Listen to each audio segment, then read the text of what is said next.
और चलिए 60 सेकंड में बड़ी खबरें आपको दिखाएंगे। न्यूज एंड व्यूज का रुख करेंगे आपके साथ में हर्षा शर्मा, मेरे सहयोगी राजेंद्र देव और जया मौजूद हैं। तो भारत का मून मिशन चंद्रयान 3 अब इतिहास रचने के काफी करीब पहुंच चुका है। आज आपका गुड मॉर्निंग हो, उससे पहले आपको चंद्रयान से जुड़ी कुछ खबर दिखाते हैं। इंडियन स्पेस रिसर्च ऑर्गेनाइजेशन यानी इसरो ने ट्वीट कर पूरे भारत को गुड न्यूज दी कि चंद्रयान 3 के लैंडर विक्रम की दूसरी डिब्यूस्टिंग सफल रही। सबसे पहले तो डिब्यूस्टिंग को समझ लीजिए।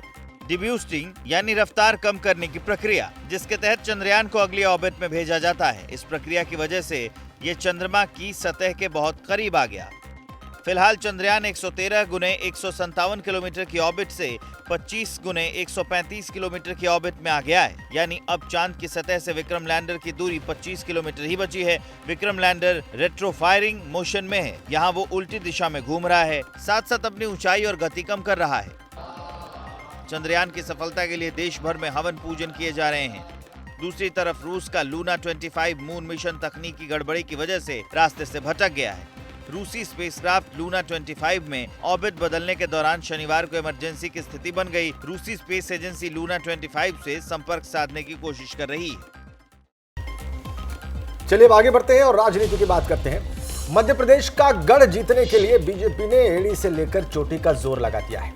अमित शाह आज एक बार फिर मध्य प्रदेश के दौरे पर जा रहे हैं, जहां पर वो न केवल 20 सालों का रिपोर्ट कार्ड पेश करेंगे, बल्कि कार्यकर्ताओं को विधानसभा चुनाव में जीत का मंत्र भी देंगे। केंद्रीय गृह मंत्री अमित शाह आज एक बार फिर मध्य प्रदेश के दौरे पर आ रहे हैं। बीजेपी के लिए जीत की क्या अहमियत है, इससे इस बात से समझा जा सकता है कि 1 महीने से भी कम समय में शाह का मध्य प्रदेश का ये दूसरा दौरा होगा। शाह दिन में 12:10 पर भोपाल एयरपोर्ट पर पहुंचेंगे। दोपहर 12:25 पर गरीब कल्याण महाअभियान की शुरुआत होगी। इस दौरान शाह 20 सालों का रिपोर्ट कार्ड पेश करेंगे। शाम 5:20 पर अमित शाह ग्वालियर पहुंचेंगे और वर्किंग कमेटी की बैठक में शामिल होंगे। शाम 5:50 पर अमित शाह कार्यकर्ताओं को जीत का मंत्र देंगे और 7:45 पर दिल्ली के लिए रवाना हो जाएंगे। वो रिपोर्ट कार्ड भी जारी करेंगे और उसके बाद हमारी विस्तारित कार्य समिति की बैठक ग्वालियर में संपन्न होने वाली है।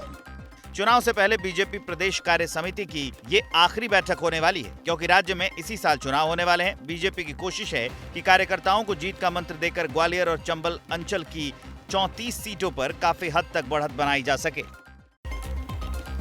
भाजपा के राष्ट्रीय अध्यक्ष जेपी नड्डा बाढ़ और लैंडस्लाइड से हुए भारी नुकसान का जायजा लेने के लिए आज अपने गृह राज्य हिमाचल प्रदेश का दौरा करने वाले हैं। इस दौरान वो आपदा पीड़ितों से भी मुलाकात करेंगे।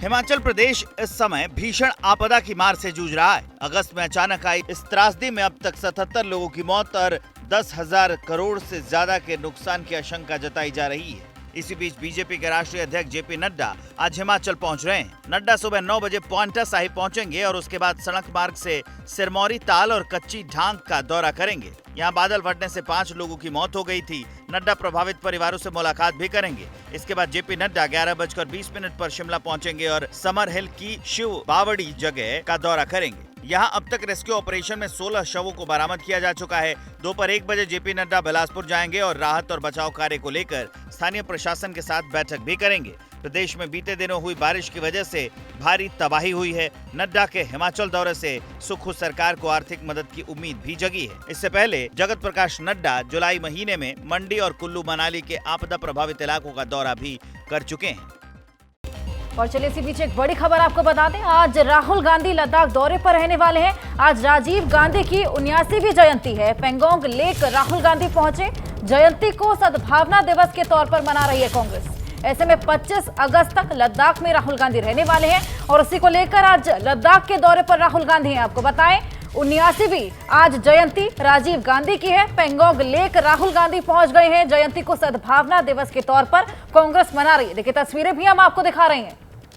बड़ी खबर, आज 79वीं जयंती पूर्व प्रधानमंत्री और राहुल गांधी के पिता राजीव गांधी की, और देखिए कैसे उसको मना रहे हैं, कैसे उन्होंने श्रद्धांजलि अर्पित की है पेंगोंग लेक पर। तस्वीरें लद्दाख की। राहुल गांधी को आप अपने पिता को और भारत के पूर्व प्रधानमंत्री को श्रद्धांजलि देते हुए देख सकते हैं इन तस्वीरों में। आज उनकी 79वीं जयंती है और पहले से ही लद्दाख पहुंचे हुए राहुल गांधी वहीं पर पेंगोंग जो लेक है वहां पर उसके तट पर देखिए कैसे उन्होंने अपने पिता को श्रद्धांजलि दी।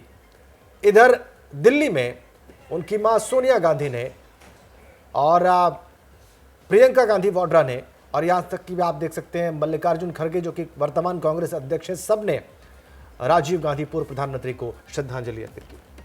तो ये दो तस्वीरें आपको दिखा रहे हैं। जो पहली तस्वीर आप देखिए लद्दाख की, जहां लद्दाख के दौरे पर राहुल गांधी हैं और वहां पर उन्होंने अपने पिता को श्रद्धांजलि अर्पित करी है।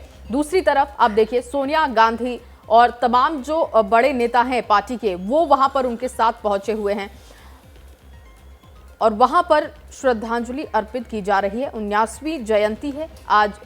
पूर्व प्रधानमंत्री राजीव गांधी को याद किया जा रहा है, उनके विचारों को याद किया जा रहा है, नमन किया जा रहा है। मल्लिकार्जुन खड़गे, प्रियंका गांधी, ये तमाम नेता पहुंचे हुए हैं। दूसरी तरफ देखिए लद्दाख की बहुत ही खूबसूरत तस्वीर, जहां पर पेंगोंग लेक के पास जयंती समारोह मनाने का आयोजन किया गया है राहुल गांधी की तरफ से और वहां के जो तमाम नेता हैं वो भी वहां पर पहुंचे हुए हैं। राजीव गांधी को नमन किया जा रहा है। दोनों ही तस्वीरें हम आपको लगातार दिखा रहे हैं। एक तस्वीर दिल्ली की, दूसरी तस्वीर जो है वो लद्दाख की। राहुल गांधी लद्दाख में श्रद्धांजलि अर्पित करते हुए, सोनिया गांधी, प्रियंका गांधी वाड्रा और कांग्रेस अध्यक्ष मल्लिकार्जुन खड़गे दिल्ली में श्रद्धांजलि अर्पित करते हुए राजीव गांधी को। आगे बढ़ते हैं। मध्य प्रदेश के पूर्व मुख्यमंत्री दिग्विजय सिंह ने भोपाल में एक बड़ा बयान दिया है और भारतीय जनता पार्टी पर गंभीर आरोप लगाते हुए कहा है कि मध्य प्रदेश में भी बीजेपी हरियाणा के नूह जैसा दंगा करवाना चाहती है। इस पर बीजेपी ने कड़ी प्रतिक्रिया दी है। अल्पसंख्यक समुदाय पर जिस प्रकार का अन्याय और अत्याचार इस सरकार ने किया है, मैंने अपने जीवन में नहीं देखा और मुझे जानकारी मिल रही है कि अब इनकी योजना बन रही है कि जिस प्रकार से नूह में, हरियाणा में इन लोगों ने दंगा करवाया था, उस तरह का दंगे फसाद कराने की इनकी योजना है। मध्य प्रदेश के पूर्व सीएम दिग्विजय सिंह के इस बयान के बाद सियासी पारा चढ़ गया है। दिग्विजय के गंभीर आरोप के बाद बीजेपी भड़क गई है। चिकित्सा शिक्षा मंत्री विश्वास कैलाश सारंग ने पलटवार किया और कहा कि इस तरह के बयान देना दिग्विजय सिंह का इतिहास रहा है। दंगा फसाद करना, धर्म को धर्म से लड़ाना, जाति को जाति से लड़ाना, इस प्रकोष्ठ के संयोजक दिग्विजय सिंह।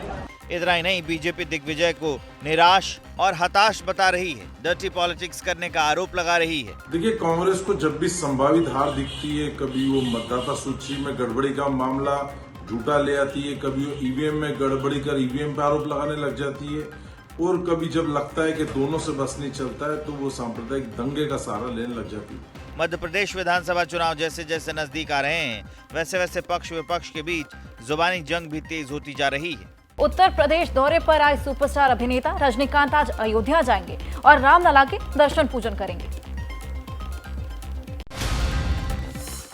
सुपरस्टार रजनीकांत अपने फिल्म जेलर के प्रमोशन के लिए देश भर के दौरे पर हैं और कई मंदिरों के दर्शन कर चुके हैं। आज उनका कार्यक्रम श्री राम की जन्मभूमि अयोध्या जाने का है। क्या कोई देना बोलो सर? आज अभी आप लखनऊ में हैं, उसके बाद अयोध्या भी जाने का सर रामलला के दर्शन का प्रोग्राम। हाँ जी, हाँ।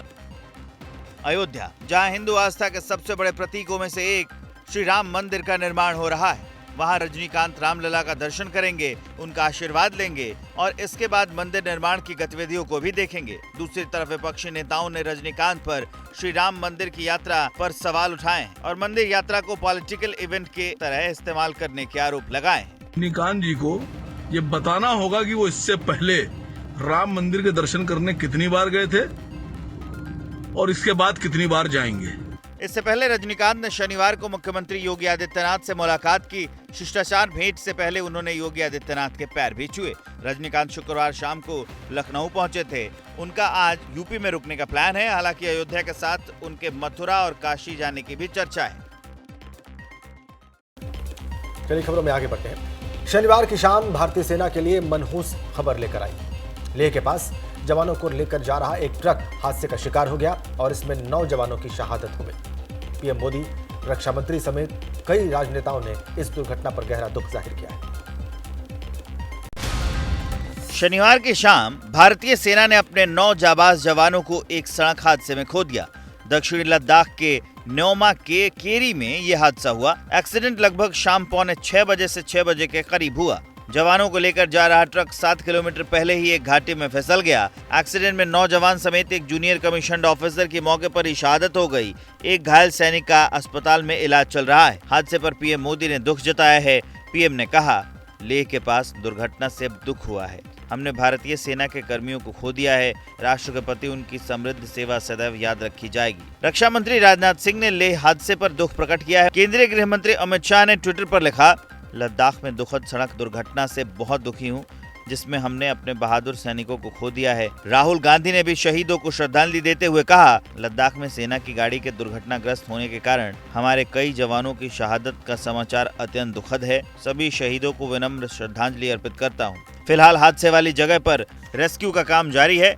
नमस्कार, स्वागत है आपका एबीपी न्यूज में। मैं अवधेश। बड़ी खबर आ रही है, उसका रुख करते हैं। लद्दाख में राहुल गांधी ने बयान दिया है। उन्होंने कहा कि लोगों ने बताया कि चीन की सेना घुसी है। बड़ी खबर और बड़ा बयान राहुल गांधी ने दिया है। और बड़ी खबर यह है कि लद्दाख में राहुल गांधी ने बयान दिया है। उन्होंने कहा कि लोगों ने उन्हें बताया है कि चीन की सेना घुसी है।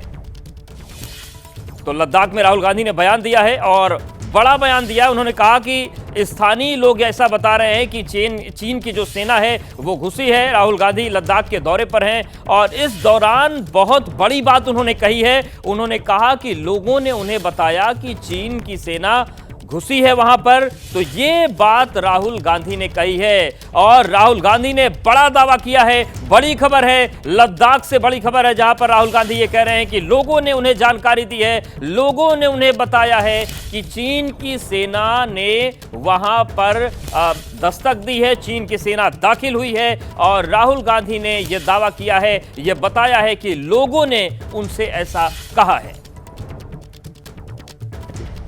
पापा ने बहुत साल पहले पापा यहाँ आए थे और उन्होंने मुझे कहा था कि पैंगोंग लेक उनके लिए दुनिया की सबसे सुंदर जगह है। तो मैं आना चाहता था, तो मैंने सोचा कि उनके जन्मदिन पे यहाँ अगर आ जाऊँ तो अच्छा होगा, इसलिए मैंने इसमें यहाँ जाया। So how was the bike ride yesterday? You traveled almost 160 kilometers. It was nice.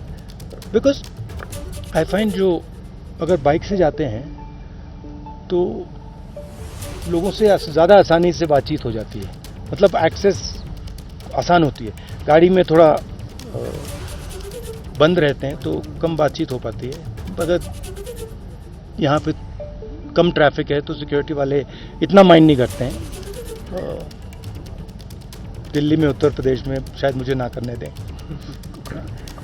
Youth से लगातार आप मिल रहे हैं, हमने देखा फुटसॉल मैच में भी आप यूथ से मिल रहे थे। पूरा जो 17 अगस्त से आपका पूरा ये दौरा है यूथ से मिल रहे हैं, यूथ का रिस्पॉन्स कैसा है? क्या बातचीत हो रही है यूथ से? नहीं, यहाँ पे लद्दाख में तो काफ़ी कंप्लेंट है। जो इनको स्टेटस दिया गया है इससे ये खुश नहीं है। इनको रिप्रेजेंटेशन चाहिए और बेरोज़गारी की समस्या है। सब लोग यही कह रहे हैं कि बेरोजगारी बहुत है और महंगाई बढ़ रही है। 2019 में यहाँ पर ये किया गया था, तब से लेकर अब तक चुनाव नहीं हुए। क्या ऐसी मांग भी लोगों ने आपसे रखी और आप क्या समझते हैं? हाँ, ये तो है। लोग कह रहे हैं कि रिप्रेजेंटेशन होना चाहिए, ब्यूरोक्रेसी के थ्रू नहीं चलाना चाहिए। चीन और नॉर्वे के बाद अब चलिए बात करते हैं भारत की। आसमानी आफत ने भारत में देवभूमि उत्तराखंड पर भी ब्रेक लगा रखा है। यहां गंगा नदी इस कदर उफान पर है कि केदारनाथ वाली तबाही याद आने लगी है। दरअसल हाल के दिनों में उत्तराखंड में लैंडस्लाइड और बारिश की वजह से कई बड़े हादसे हुए, इसलिए पर्यटक भी उत्तराखंड को दूर से ही नमस्कार करने में अपनी भलाई समझ रहे हैं। हिमाचल प्रदेश में व्यास नॉन स्टॉप तबाही मचाए हुए है तो देवभूमि उत्तराखंड में गंगा रौद्र रूप दिखा रही है। ऋषिकेश में आम दिनों में गंगा का पानी हरा दिखता है, हर घाट पर्यटकों से गुलजार होता है, लेकिन लगातार हो रही बारिश ने ऐसा आपातकाल लगा दिया कि कई घाट पानी में डूब चुके हैं। राम झूला के कई तार गंगा के तेज बहाव की फेट चढ़ गए हैं, जिसकी वजह से वाहनों की आवाजाही बंद कर दी गई है। साथ ही राफ्टिंग पर हालात ठीक होने तक ब्रेक लगा दिया गया है। मौसम विभाग लगातार चेतावनी जारी कर रहा है, क्योंकि बारिश की वजह से न सिर्फ गंगा बल्कि वाटरफॉल भी बेकाबू हो गए हैं। गंगा का रौद्र रूप हरिद्वार में भी दिखाई दे रहा है, जहां हर की पैड़ी पर श्रद्धालुओं की भीड़ होती थी, वहां गंगा का पानी तांडव मचा रहा। यही वजह है पूरा सरकारी महकमा एक्शन में आ गया है, क्योंकि उत्तराखंड में चमोली और देहरादून से लगातार लैंडस्लाइड की खबरें आ रही, जिसकी वजह से NH58 ऋषिकेश बद्रीनाथ राजमार्ग बंद कर दिया गया है। हाल के दिनों में उत्तराखंड में लैंडस्लाइड और बारिश की वजह से कई बड़े हादसे हो चुके हैं। 8 अगस्त को उत्तराखंड में 3 मंजिला होटल जमींदोज हो गया था। इस होटल में 22 कमरे थे। भारी बारिश की वजह से होटल में दरारें आ गई थी। गनीमत ये रही कि जिस वक्त ये होटल गिरा उसमें कोई नहीं था। इससे पहले 4 अगस्त को रुद्रप्रयाग के गौरीकुंड में पहाड़ी से मलबा गिरने से 2 दुकानें ढह गई, जिसमें कई नेपाली और स्थानीय लोग सो रहे थे। इस हादसे में करीब 16 लोग लापता हो गए, लेकिन सिर्फ 3 लोगों के शव मिले। 18 जुलाई को रुद्रप्रयाग में केदारनाथ यात्रा के पड़ाव पाटा में पहाड़ी टूटने से 8 कमरों वाला होटल और एक रेस्टोरेंट ध्वस्त हो गया। मतलब उत्तराखंड बारिश के मौसम में जानलेवा हो जाता है। यही वजह है कि पर्यटकों को पहाड़ से दूर रहने की हिदायत दी जाती है और जो जा रहे उनकी सेफ्टी की हर संभव कोशिश की जाती है, क्योंकि ये तो सिर्फ एक ट्रेलर है। तबाही किस हद तक हो सकती है, इसे 10 साल पहले केदारनाथ आपदा के रूप में हम सब महसूस कर चुके हैं। दरअसल उत्तराखंड में जब भी गंगा उफान पर आती है, जहन में केदारनाथ की आपदा आने लगती है, क्योंकि 10 साल पहले जो हुआ वो मंजर आज भी कोई नहीं भूला। पत्रकारिता कोई इमोशन नहीं है, ना अपना कोई ज्ञान देना है और ना कोई विचार थोपना है। पत्रकारिता क्या है? पत्रकारिता का मतलब है सही जानकारी इकट्ठा करना और तथ्य बताना। पत्रकारिता आज जितने महत्वपूर्ण दौर में है, शायद पहले नहीं थी। इस दौर से निकलने के लिए सिर्फ सच दिखाने की जरूरत है, वो सच जो आपके हित को आगे रखे। इसलिए अब रात 9 बजे प्राइम टाइम नहीं होगा, ये आपका टाइम है। जगविंदर पटियाल के साथ देखिए पब्लिक इंटरेस्ट, सोमवार से शुक्रवार रात 9 बजे सिर्फ ABP न्यूज पर। ABP न्यूज आपको रखे आगे।